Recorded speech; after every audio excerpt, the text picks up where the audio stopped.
So self-love is always talked about, and some people break it down and some people don't, but they just they just say self-love. You need to develop self-love. Um, but what self-love actually is yes, it's taking care of yourself, taking care of your mind, body, and soul, doing the things that make you feel good, whether that's getting your nails done, whether that's dyeing your hair, whether that's dressing up. So self love first starts with getting rid of the addictions that are limiting us. So whether that's substances, living a life of sobriety, food addictions, intimacy addictions, any sort of addictions that we feel that we have no control over. That's the first step to getting on the path of self love, removing addictions from our life. Caffeine, sugar, all of these addictions that we feel we need, or else we won't feel good or happy. So once you get rid of those addictions, you're going to go through a dark night of the soul. You're going to have to face stuff, childhood trauma, all these things are going to come up. Your limiting beliefs, you're feeling like lack of self-worth because you've been relying on something to make you feel good, to make you happy, to distract you. So once you go through that, you have to face that, you have to overcome that and not shy away from it. So while you're facing that, instead of just lying in bed and staring into the abyss and suffering, you're going to work on distracting your mind in a good way by creating healthy habits.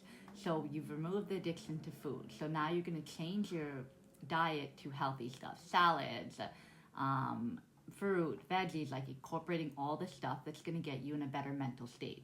Food nurtures our mind and makes us feel better because we're putting the right foods in our body. So you start eating the healthy foods and you're not going back to your food addictions. You're completely cutting it off cold turkey. Yeah, you make some mistakes where you have a moment where you dive back into it, but it's the trick is to stay on that consistent path. And as much as you can, do not go back to those food addictions that you had. So you get through the food addictions. Now you're in a consistent cycle of eating the healthy foods every day. You have your routine set up of what you eat every day. So let's say it's intimacy addictions. You're choosing to refrain from that until you've developed your self-love within yourself.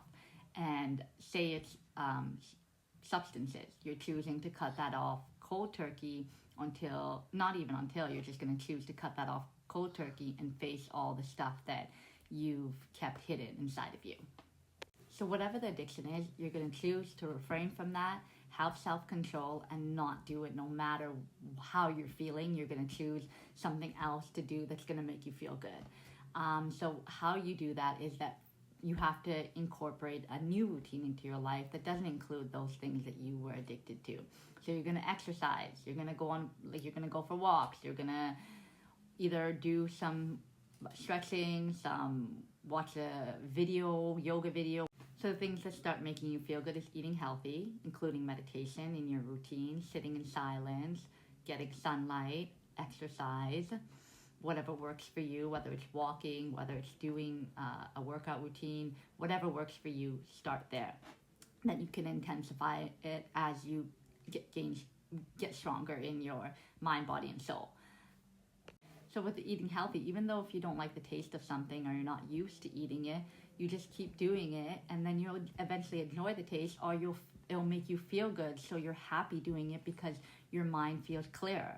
Exercise too, yeah, it may feel hard and tiring at first, but after you build up the endurance, you'll start to feel good. You'll feel like, oh, my mind feels at peace, my mind feels relaxed, I don't feel anxious, I don't feel worrying, I feel clear. So it's like the good food and the exercise makes you clear. So the good food, the exercise, the meditation starts to make your mind feel clear, releasing oxytocin, and you feel happy. So let's say you're used to going for a drink after work or having a drink when you come home. You're going to replace that with something that is still going to make you feel joyful, but not needing a substance to make you feel good or whatever. So instead of going for a drink, you're going to fill your time with a hobby, a class that you want to take, dancing, anything that releases dopamine, anything that releases happy hormones that's not toxic. You're going to need to fill your time up with different stuff than what you were used to filling up your time with before. That's what makes people go back to their addictions, is because they don't fill their time up with other stuff.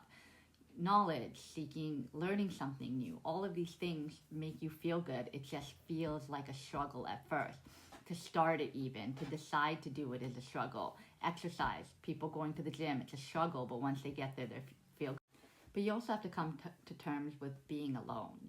So many people, we constantly need attention and connections and scrolling on Instagram, doing something constantly to distract our mind because we don't want to face the things that are in our subconscious mind, the things that our intuition is trying to guide us to do or tell us. So it's like you need to have the balance of doing these things that make you feel good, but also spend time in meditation and self-reflection. And I think one of the most important things is having a creative outlet, whether that's drawing, whether that's cooking these amazing meals, trying new recipes, whether that's writing, whether that's singing, whether that's building something. You need to do something with your hands, basically, that gives you a creative outlet so that your mind can just zone into that and you can hear your intuition guiding you what to do and how to do it. And also, it's the most important thing is being consistent with it. Even on the days that you're feeling down, still do it. Get yourself out of that state of mind, even if it's just getting up and going and sitting in the sun or taking a little bit more time resting. Do something that gives you joy and that makes you feel peace, because the moment that you get out of the routine for one day, then your mind starts to play tricks on you and negativity comes back in. The negativity will creep back in, telling you to give up, that this is not working, and that's how easy it is to relapse and do something reactive, impulsive, and not really think through your actions of how this is going to impact you after.